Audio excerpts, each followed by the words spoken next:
నమస్తే అండి, welcome to future fortune channel. ఈ వీడియోలో మనం వృషభ లగ్నం వారికి సాధారణంగా ఎటువంటి పరిస్థితుల జీవితంలో అంటే ఏ లగ్నమైనా కూడా మనం చూసేటప్పుడు ఆ లగ్నానికి శుభులెవరు పాపులెవరు ఇట్లా చూసుకుంటూ ఉంటారు. జాతక చక్రంలో పర్టికులర్గా లగ్నం గురించే మనం మాట్లాడేటప్పుడు ఏంటంటే మీ యొక్క టైమ్ ఆఫ్ బర్త్ కరెక్ట్గా ఉండాలి. లేదండి ఒక 15 నిమిషాలు అటు ఇటు ఉంటుంది, అరగంట అటు ఇటు ఉంటుంది, ఇట్లా చెప్తుంటారు చూసారా. అప్పుడు బర్త్ టైం రెక్టిఫికేషన్ కోసం మాత్రం 100% మనకి నవాంశని కూడా చెక్ చేయాల్సి ఉంటుంది. మీకు జరిగిన జీవితంలో జరిగిన సంఘటనలు, మీకు పెళ్ళైన డేటు, లేదు మీ పిల్లలు పుట్టిన డేటు, వాళ్ళ యొక్క డేట్ ఆఫ్ బర్త్ నుంచి కూడా మీ యొక్క జన్మలగ్నం కనిపెట్టచ్చు. సో దీనికి చాలా మల్టిపుల్ ఫ్యాక్టర్స్ ఉంటాయి జన్మలగ్నం గురించి. అయితే మనకి సహజంగా వృషభ లగ్నం అంటే ఏంటి? వృషభ లగ్నం అనగానే మనకి ఫస్ట్ కాలపురుషుడి చక్రంలో రెండవ భావాన్ని, కాలపురుషుడి చక్రంలో జన్మలగ్నం అంటే ఏంటి? మేషలగ్నం నుంచి స్టార్ట్ అవుతుంది. సో మేషలగ్నానికి అధిపతి ఎవరు? కుజుడు. వృషభ లగ్నానికి ఎవరు? శుక్రుడు. సో మేషలగ్నం వాళ్ళకి ఇంతకుముందు ఒక వీడియో చేస్తున్నాను జన్మలగ్నం గురించి. సో ఈ వీడియోలో వృషభ లగ్నం గురించి మాట్లాడదాం. వృషభ లగ్నానికి అధిపతి శుక్రుడు కాబట్టి వీళ్ళు సహజంగా దేనికి ఇంపార్టెన్స్ ఇస్తారు, వీళ్ళ యొక్క మైండ్ ఏ విధంగా అట్రాక్ట్ అవుతుంది, ఏ విషయాల పట్ల వీళ్ళు ఎక్కువగా ఇంట్రెస్ట్ చూపిస్తారు, వీళ్ళు తీసుకునే నిర్ణయాలు దేన్ని బేస్ చేసుకుని తీసుకుంటారు. ఇప్పుడు వీళ్ళకి ఎక్కువగా ఇది రెండవ భావం కాబట్టి రెండవ భావాన్ని జ్యోతిష్ శాస్త్రంలో ధనము, నేత్రము, కుటుంబము, వాక్కు స్థానంగా, తర్వాత ఫుడ్, మనం తీసుకునే ఫుడ్, మన శరీరానికి పోషణనిచ్చే ఫుడ్ ఏదైతే ఉంటుందో అది రెండవ భావం నుంచే తీసుకుంటారు. సో ఈ భావంలో మనకి చంద్రుడు ఉచ్చస్థితిని పొందుతాడు. సో కారకంగా గురువుని తీసుకున్నారు. ప్రతి భావానికి ఒక కారకత్వం ఉంటుంది, ఖచ్చితంగా దానికి ఒక అధిపతి ఉంటాడు.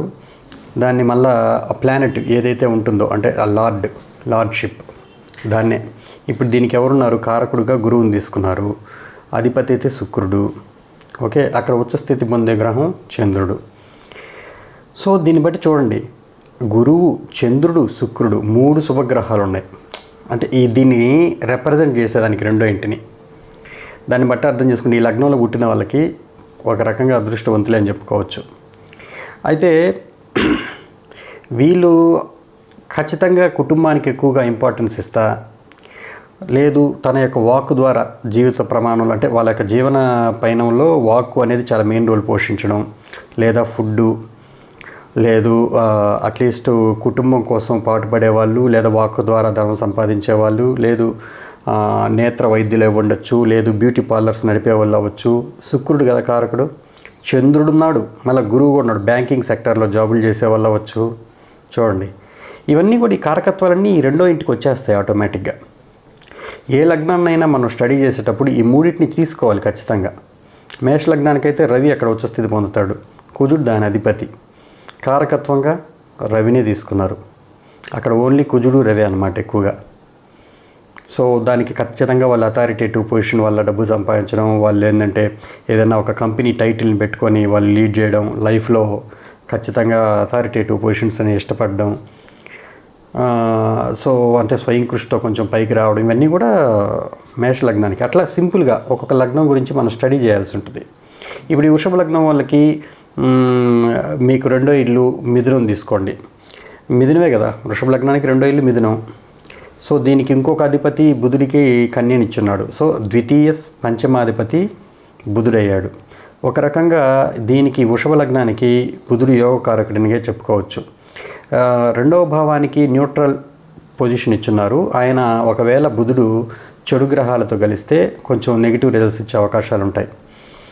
సో ఈయన బుధుడు మీ జాతకంలో బాగుండి మంచి అంటే ఉచ్చస్థితిలో ఉండి స్వక్షేత్రంలో ఉండి శుభగ్రహం అంటే లగ్నాధిపతి చేత కలవబడి ఇలా ఉంటే మాత్రం 100% మీరు జీవితాంతం ధనయోగానికి ఇబ్బంది లేకుండా ఏదో ఒక రూపంలో మీకు ఫ్లోటింగ్ అనేది జరుగుతూ ఉంటుంది. ధనాదాయం కలిగేదానికి మీ యొక్క పర్సనాలిటీ కూడా ఒక కారణం అవ్వచ్చు, లగ్నాధిపతి కానీ ఇన్వాల్వ్ అయితే. సో మీ ముఖ లక్షణాలు కావచ్చు, లేదు మీ వాయిస్ వల్ల కావచ్చు, సంథింగ్ ఏదో ఒక కొంత ఆ కళ ఉన్నందువల్ల ఖచ్చితంగా మీకు ధనం అనేది రాబడి పెరుగుతుంది. సో వృషభ లగ్నం వాళ్ళు ఒక రకంగా ధనాదాయం పెంచుకునేదానికి కానీ వాళ్ళ ఫిజికల్ హెల్త్ బాగుండేదానికి కానీ ఏం చేయాలి అని అంటే తరచుగా ముఖం కడుక్కుంటూ ఉండాలి. ఎప్పుడు కూడా నీట్గా మెయింటెనెన్స్ చేయాలి ఫేస్ని. ఎందుకంటే రెండో ఇల్లు అంటే ముఖం కూడా వస్తుంది కదా. సో ఆబ్వియస్లీ తర్వాత దాన్ని మళ్ళీ దంతావధానం అంటారు చూసారా. ముఖంలో ఉన్న అన్ని పార్ట్స్ నీట్గా, ఇప్పుడు నోట్లో వాక్ ద్వారా ధనం సంపాదిస్తున్నారు అన్నప్పుడు ఖచ్చితంగా మూతి కూడా కరెక్ట్గా ఉండాలి కదా. సో చూడండి, ఇవన్నీ సింపులే. ఇప్పుడు మేషలగ్నం వాళ్ళు ఉన్నారు, తలస్నానం చేయాలండి అప్పుడప్పుడు రెగ్యులర్గా చేస్తుండాలి. ఎందుకంటే మేషం తల కదా, మీకు హీట్ కూడా ఎక్కువగా ఉంటుంది, అది కుజుడు అగ్నితత్వం కాబట్టి అని చెప్పున్నాం. సో అలాగే వీళ్ళు కూడా ఏంటంటే వృషభం వాళ్ళకి ఖచ్చితంగా అంటే దాంట్లో ఉన్న ప్లానెట్స్ని బట్టి కొంత మారిపోతుంటుంది. ఒకవేళ అక్కడ శుభగ్రహాలు కానీ, ఇప్పుడు అక్కడ చంద్రుడు కూడా కాదు, రాహు కూడా ఉచ్చ స్థితిని పొందుతాడు యాజ్ పర్ పరాశర సిద్ధాంతం. ఉచ్చ నీచులు అనేవి కూడా యాక్చువల్గా కొంతమంది ఒప్పుకోరు. బట్ రాహు కలియుగంలో ఖచ్చితంగా వృషభంలో మంచి ఫలితాలు ఇస్తాడని చెప్పున్నారు. సో వృషభం అంటే ఏం లేదండి, జస్ట్ అక్కడంతా మనకి సెకండ్ హౌస్ అంటే బ్యాంక్ బ్యాలెన్సే కదా, అక్కడంతా కూడబట్టేసి ఉంటారు. మనకు కావాల్సిన ఫుడ్ అంతా కూడా అక్కడే స్టోరేజ్ అయి ఉంటుంది. ఇది ఒక రకంగా బ్యాంక్ స్టోరేజ్ లాగా అనమాట. అందుకని ఈ కూడబెట్టే మనస్తత్వం ఎక్కువగా ఇంకా కావాలనుకునే మనస్తత్వం రాహుది కాబట్టి ఆ రాహు వృషభంలో ఉచ్చస్థితి పొందుతాడు అనేది సిద్ధాంతం. ఇకపోతే మనకి ఈ రెండో ఇంటి అధిపతి పంచమాధిపతి బుధుడయ్యాడు. తర్వాత దీనికి కోణాధిపతి ఇంకొక ఎవరున్నారు, శనిదేవుడు, 9th lord and 10th lord. ఏదైనా ఒక పాపగ్రహానికి కానీ ఏదైనా ఒక గ్రహానికి తీసుకోండి, పాపగ్రహం అనే చెప్పకూడదు. ఎందుకంటే వీళ్ళు శనిదేవుల్ని సహజ అశుభులు అనాలి. పాపులు శుభులు ఇలా ఎందుకు డివైడ్ చేశారంటే వాళ్ళు ఇచ్చే టాస్క్లు ఎలా ఉంటాయంటే కొంచెం ప్రారంభ కర్మని ఎక్కువగా అనుభవింపేటట్టు చేస్తాయి కాబట్టి వాళ్ళు ఆ విధంగా క్లాసిఫికేషన్ చేశారు. సో అందువల్ల మనం ఆ విధంగా మాట్లాడుకోవడమే తప్ప సహజంగా ఎవరి ధర్మం వారిదే, ఏ గ్రహాందైనా సరే. వృషభ లగ్నానికి గురువు మామూలు సహజ శుభుడు, కానీ ఆయన ఈ లగ్నానికి 8వ ఇంటి అధిపతి 11వ ఇంటి అధిపతి అయ్యాడు. చూడండి, అంటే ఈ గురువు కానీ మీ జాతకంలో ఒకవేళ 11వ ఇంట్లో ఉంటే ఓకే, ఇంక మళ్ళీ ఉచ్చస్థితిలో ఉన్నా కూడా ప్రాబ్లమే. అదేమి పెద్ద సూపర్ అని నేను చెప్పను.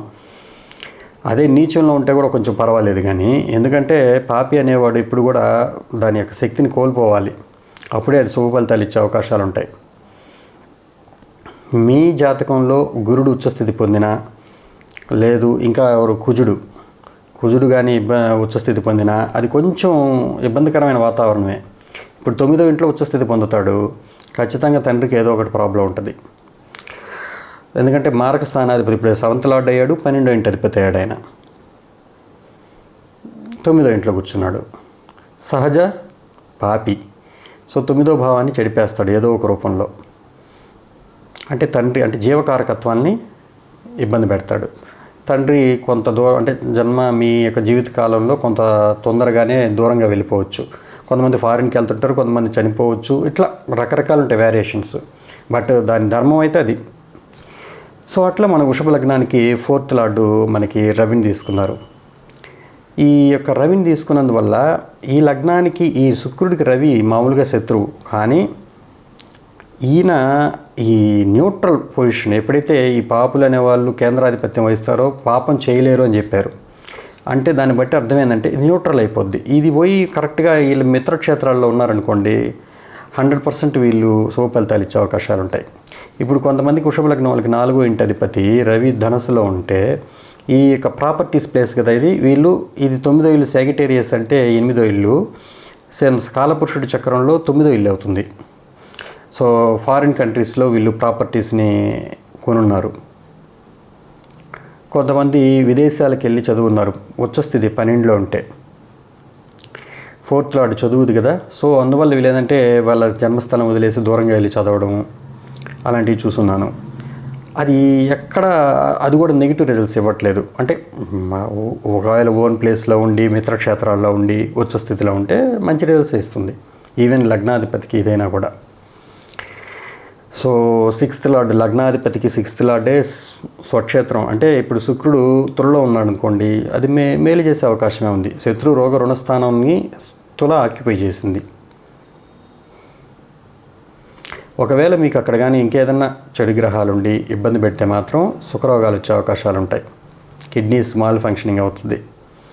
సో ఇట్లా అంటే రోగస్థానం కదా అది జనరల్గా 6వ ఇల్లు అంటే.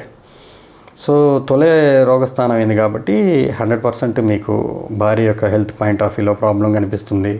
తర్వాత మీకు యూరినరీ ట్రాక్ సిస్టమ్ ప్రాబ్లం కనిపిస్తుంది. 7వ ఇల్లు కుజుడిది. ఆయన సహజ పాపులు కేంద్రాధిపత్యం వహిస్తే పాపాన్ని చేయలేరు అని చెప్పున్నారు. సో న్యూట్రల్ అయ్యాడు. సో ఇప్పుడు ఈ కుజుడు కానీ పాపులతో చేరితే పాప ఫలమే ఇస్తాడు, శుభులతో చేరితే శుభత్వాన్ని ఇస్తాడు, అందులో డౌట్ లేదు. సో ఇప్పుడు ఇట్లా ప్రతి ఒక్క భావాన్ని మనం అనాలిసిస్ చేసుకుంటూ ఉన్నాం. ఇప్పుడు అష్టమాధిపతి లాభస్థానాధిపతి గురువు అయ్యాడు, ఆయన గురించి మనం మాట్లాడుకున్నాం. సో తర్వాత 9th and 10th లార్డు శని అయ్యాడు, రాజయోగ కారకుడు అయ్యాడు. సో ఈయన కూడా ఉన్న ప్లేస్ని బట్టి ఇప్పుడు ఈయన ఎక్కడ కూర్చుంటే అక్కడ రాజయోగాన్ని ఇస్తాడు అని అంటే, ఇప్పుడు ఒకవేళ మేషంలో ఉంటే 12వ ఇంట్లో ఉంటే జన్మస్థానం నుంచి పరాయ దేశానికి వెళ్తే అక్కడ రాజయోగాన్ని క్రియేట్ చేస్తాడు. కొంతమంది మూవీ డైరెక్టర్స్ అయి ఉన్నారు, నేను చూస్తున్నాను. ఎందుకంటే ఇమాజినేషన్ ఫ్యాకల్టీస్ ఎక్కువ ఉంటాయి. ఆ ఇమాజినేషన్ ఫ్యాకల్టీస్తో 12th హౌస్లో ఉన్నప్పటికీ వాళ్ళకి మంచి డైరెక్షన్ చేసే అవకాశాలు దొరుకుతాయి. సో ఇట్లా తర్వాత మనకి 12th హౌస్ లార్డు మీకు ఈయన అయ్యాడు, ఎవరు కుజుడు అయ్యాడు. ఆయన 12th హౌస్కి మీకు సముడు అని చెప్పున్నారు. దానికి ఏమి ఇంకో భావానికి ఏ ఆధిపత్యం వహిస్తాడో దాన్ని బట్టి ఫలితాలు ఇస్తాడు అని చెప్పున్నారు శాస్త్రంలో. సో 7వ ఇంటికి అధిపతి అయ్యాడు మళ్ళా. సో అందువల్ల ఏంటంటే ఇప్పుడు మనం ఏ ఫలితాలు ఇస్తాడంటే 7వ భావ ఫలితాలే ఇస్తాడు ఆయన. ఈ బ్యూటీ ఏంటంటే వృషభ లగ్నంకి ఇప్పుడు 7మంలో ఏ ప్లానెట్ ఉన్నప్పటికీ భారీ అటువంటి గుణగణాలు కలిగి ఉంటుంది అనేది మనం ఒక మాట్లాడుకుంటాం. కానీ ఇక్కడ ఈ మేషంలో ఉన్న గ్రహము ఈ 7మాన్ని డామినేట్ చేస్తుంది. ఎందుకంటే కాలపురుషుడి చక్రంలో ఫస్ట్ అది స్టార్ట్ అవుతుంది, క్లాక్ వైజ్లో మేషం స్టార్ట్ అవుతుంది. ఇప్పుడు మేషంలో గురువు ఉన్నాడు అనుకోండి వృషభ లగ్నానికి, కింద ఇక్కడ ఏమంటే పాపి ఉన్నాడు అనుకోండి, ఏదైనా ఇప్పుడు రవి కానీ కుజుడు కానీ శని కానీ సహజ పాపులు అయినా కూడా మీకు మంచి భార్య లభిస్తుంది, మీ యొక్క కాపును నిలబడుతుందని చెప్పేదానికి డెఫినెట్గా మేషంలో ఉన్న శుభగ్రహం అనేది చెప్తుంది. సహజంగా వృషభ లగ్నం వాళ్ళు కానీ మేష లగ్నం వాళ్ళు కానీ తులా లగ్నం వాళ్ళు కానీ వృశ్చిక లగ్నం వాళ్ళు కానీ విడాకులకి అంత సామాన్యంగా ఒప్పుకోరు. అంటే వాళ్ళ వివాహ జీవితాల్లో ఎంత ఒడిదుడుకులు ఉన్నా ఎట్లో కలిసిపోతుంటారులే. అది నేచురల్గా కాలపురుషుడి చక్రంలో కుజుడు, ఇటువైపు శుక్రుడు, వీళ్ళిద్దరికీ నేచురల్ బాండింగ్ అది ఉంటుంది కదా ఆటోమేటిక్గా, ప్రకృతి పురుషుల కలయికలాగా. సో అందువల్ల వీళ్ళకి ఎక్కువ ఉంటుంది, ఏదో ఒక రూపంలో వీళ్ళు కలిసే ఉంటారు. ఇంకా మరీ విపరీతమైన గ్రహాలు దృష్టి పడి బాగా మంచి గోచారంలో బాగలేక నవాంశలో 7th హౌస్ చెడిపోతే తప్ప డివోర్స్ తీసుకునేదాకా పోరు. సో వృషభ లగ్నం ఒక రకంగా ఇన్ని రకాలుగా కొంచెం ఫేవరెట్స్ ఉన్నాయి. కాకపోతే ఇప్పుడు ఏంటంటే వృషభ లగ్నం వాళ్ళకి అదృష్టం కలిసి రావాలంటే ఏంటి, మామూలుగా మనం ఏదైనా ఒక లగ్నం చూసినప్పుడు భాగ్యాధిపతిని చూస్తాం. సో ఈ భాగ్యాధిపతి అనేది ఎవరయ్యారు, శని అయ్యారు, అది మకరం అయింది. అంటే శనికి మామూలుగా సేవకులకు కారకుడు. వీళ్ళు సేవకుల్ని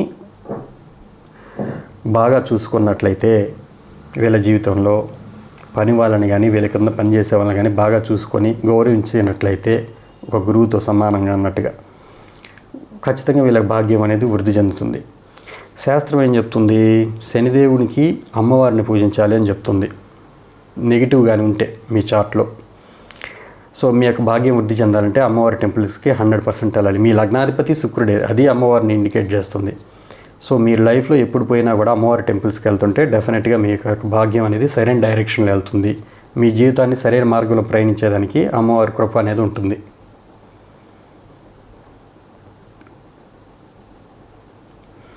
తర్వాత మనకి ఇక మకరం అంటే ఈ 9th హౌస్ మకరం అయింది కాబట్టి డెఫినెట్గా మీరు జీవితంలో ఏదైనా ఒక విద్యాలయాన్ని కానీ ఏదైనా ఒక ధార్మిక సంస్థ అంటే గుడిని కానీ కట్టిస్తే ఆ గుడికి అభివృద్ధి కానీ పాటుపడితే 100% మీ చేస్తారు అని నా ఉద్దేశం. ఎందుకనంటే మకరం అనేది కాలపురుషుడి చక్రంలో 10వ ఇల్లు అయింది, మీ లగ్నానికి 9వ ఇల్లు అయింది. అంటే 100% వీళ్ళు ఈ జన్మలో చేయవలసిన కర్మ ఏందిరా అని అంటే డెఫినెట్గా ఈ టైప్ ఆఫ్ ఎలిమెంట్స్ మీ లైఫ్లో ఖచ్చితంగా జరుగుతాయి. ఎప్పుడో ఒకసారి గుడికి చైర్మన్ అన్న అవుతారు, గుడికి సంస్కర్త దాని ఏమంటారు సరిగ్గా పదం గుర్తుకు రావట్లేదు. ట్రస్ట్ బోర్డ్ మెంబర్స్, ఎస్, ధర్మకర్తలుగా వ్యవహరించవచ్చు. సో ఏదో ఒక రూపంలో గుడికి ఉభయకర్తగా చేయొచ్చు. ఇలాగ ఏదో ఒకటి 100% చేస్తారు వృషభ లగ్నం వాళ్ళు. వాళ్ళకి ఆ కర్మ రాశి ఉంటుంది. సో మీకు మీ లగ్నాధిపతి ఎక్కడుంటాడో, మీ లగ్నాధిపతి ఉచ్చస్థితి పొందేది ఏకాదశంలో పొందుతాడు. అంటే మీ యొక్క బాడీ, అంటే మీ యొక్క దేహాత్మ అంటే గట్టిగా బాగా హ్యాపీగా ఫీల్ అయ్యే సందర్భాలు ఏంటంటే ఎక్కువ మందితో మింగిలైనప్పుడు, మీరు పుట్టిన ప్రదేశం కానీ వేరే రాష్ట్రాల్లో ఉన్న ఫ్రెండ్స్తో కానీ వీళ్ళతో కానీ ఎక్కువగా బాగా ఉన్నప్పుడు మీకు బాగా ఎగ్జాల్టేషన్ పొజిషన్ ఫీల్ అవుతారనమాట. సో కాలపురుషుడి చక్రంలో ఎక్కువ మంది గ్రూప్ మెంబర్స్కి మీరు డొనేషన్స్ చేయాల్సి వచ్చినప్పుడు కూడా, ఇప్పుడు మీనం అంటే డొనేషన్ ప్లేస్ కూడా కదా. సో అది 11వ ఇల్లు మళ్ళీ వాళ్ళు చెప్పడం. అంటే సర్టన్ గ్రూప్ ఆఫ్ ఎన్జిఓస్ వాటికి అంతా ఒక దాన ధర్మాలు చేసే పొజిషన్లో మీరు ఉన్నప్పుడు డెఫినెట్గా మీకు మంచి హ్యాపీయెస్ట్ పొజిషన్గా ఫీల్ అవుతారు మీరు. సో ఇలా కూడా మనం చూడొచ్చు.